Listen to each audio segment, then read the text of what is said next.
Hi everyone, I'm Paige, and in this video I'm going to be showing you how I made this green velvet wrap dress using the very easy Vogue 8896, which is this pattern.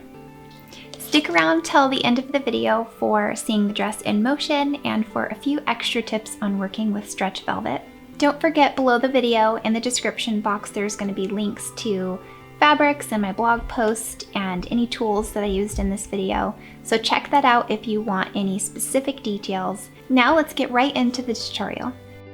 When cutting out a velvet fabric, you're going to want to make sure that the pile or the nap of the fabric is all pointing in the same direction and the direction that you're wanting.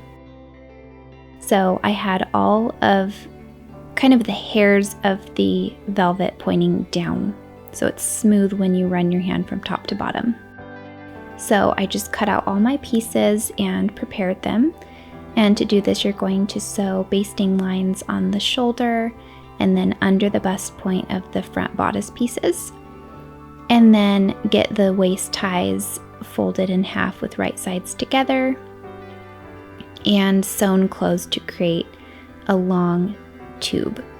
So you'll sew that short side and then the long side of these ties, leaving just one side open so you can turn it. So that angled side is the one that you're going to be leaving open, and you'll just get everything prepared and pressed. And when I'm pressing velvet, I am pressing it very gently, and I don't want to smush those fibers down, so I just pat it very gently and use steam. So with that longer tie, there's two ties, one's longer, one is shorter. You're going to take the longer side, and right here, these matching points, you're going to put the tie on those 2 points, or between the 2 points. And it's going to be angled downward, so that when it's turned, it lays horizontal. Then you're going to just gather along the shoulder. First match the points and then gather. So I'll just pull those two threads and gather evenly and pin those gathers in place.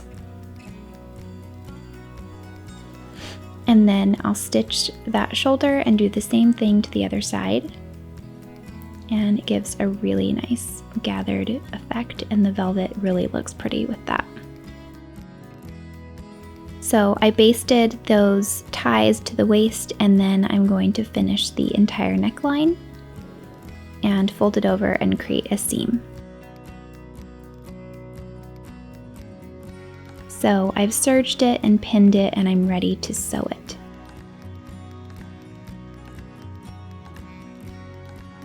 And I just take my time and use a very narrow zigzag stitch. The exact settings I'm going to place here on the screen. And it just worked out really well for this particular velvet, and it stretches. Once you've completed that neckline, then you can do the underarm seam. And this simply you'll just match up and pin and then stitch it. So I sewed one row of a stretch stitch and then serged it. For this side, I serged each piece individually because we're going to be creating an opening. So I'll pin everything and put the opening match points together, and I'll stitch up until that one pin, leave one section open and stitch all the way up to the top. And iron those seams open, and this is the opening that the tie is going to be going through. So then I'll baste the top of the sleeve and serge the bottom, or finish the bottom however you'd like to do that, and then stitch the underarm of the sleeve, and I'll turn up a hem on the cuff. And I stitched that with the same stitch as the neckline. To set in the sleeve, you will just put the right sides together and match all the match points first, And then you're going to ease the sleeve in using those gathering stitches and pin and stitch. So I did the same thing with all my seams. I sewed a stretch stitch and then serged just to reinforce and clean up the seam allowance. Did the same thing with the other sleeve, and then I'm ready to begin the skirt. So I'm going to finish the 2 front opening sides, and then I'm going to connect the back, which usually there will be a seam there, but I decided to just cut it on the fold.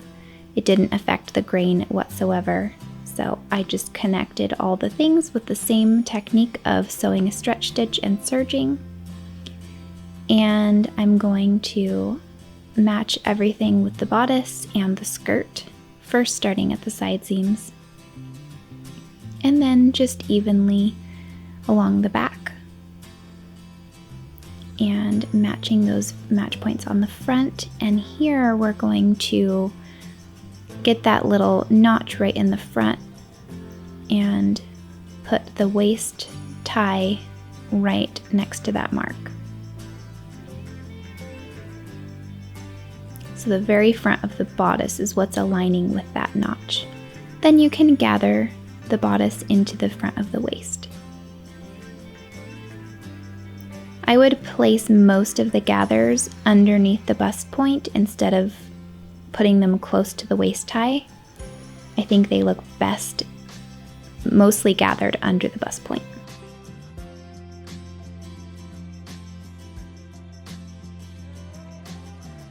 And this front, we are going to, so it's actually folded over, so this kind of wraps to the inside, but right here we're going to sandwich the bodice in between that layer as we fold it over, and just pin all the way securely across that little flap.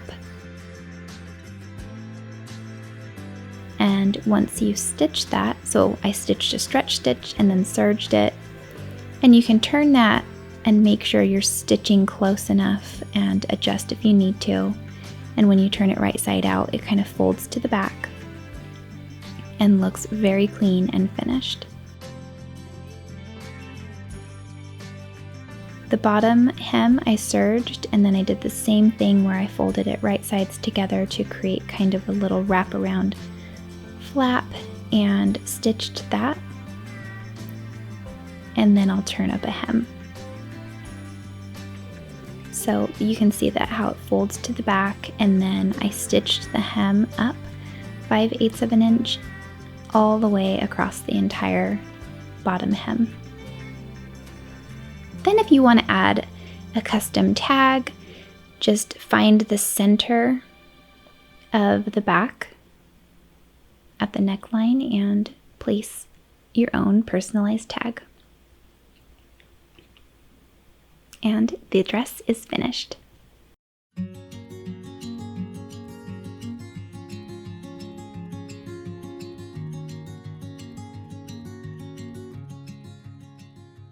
So now that you've seen the dress, I'm going to share 5 tips with you. So the first one is the pins and the needles that you use are going to matter and be important. So for the pins and the needles, you're going to need something with a rounded tip instead of a sharp needle. So whether that be a jersey needle or a ballpoint, that's what you're going to want to use, because a sharp needle can actually puncture holes in stretch fabric. So if you have stretch velvet, you're going to want to use things that are specifically for stretch. Tip number 2 is for your thread, not necessarily the type of thread, but for the color. Velvet can appear differently depending on the way the light hits it. It has kind of a light shade and a dark shade, and you can see it with the folds or the direction of how the light is hitting it. So when you're picking a thread color, you're going to want to match it to the darker shade. So tip number 3 is to make a bunch of tiny little swatches. So for each of your different stitches that you're going to be using, depending on the machines you have too, you're going to need to test out different settings before you begin your project. So I set my serger to where the threads were evenly distributed and I had the right tension. It gave me the right amount of stretch, and I was happy with that setting, but I think the more finicky settings are on the sewing machine. So for all of the actual seams, I used a lightning bolt stitch, and that setting was pretty straightforward because it's not really visible. As long as it looks good from the outside and it's giving you the appropriate stretch, then you're set. But the lightning bolt stitch didn't really look very good when I was using it for top stitching, like the neckline, the bottom of the hem of the dress, and around the cuffs. So for those, I used just the narrowest zigzag stitch. It's almost straight, but just enough stretch to really flex. The benefit of that narrow zigzag stitch was that the stitches kind of disappeared into the velvet more than the lightning bolt. It didn't show up as much, and I wanted them to be as invisible as they could be. Tip number 4 was, what do I do with the extra pieces? Because there's a lot of different good sized scraps when you're cutting out this particular pattern. And with those, I made a handful of scrunchies just because it's such an easy thing to do. All you need is a little rectangle. So make scrunchies with your scraps. And then tip number 5 is just how to make the sleeve longer, because this pattern has a sleeveless option and a short sleeve option, and I obviously did not do those. I just lengthened the short sleeve. And down below on my blog post for this extra little pattern piece, I'm going to show you how I made it.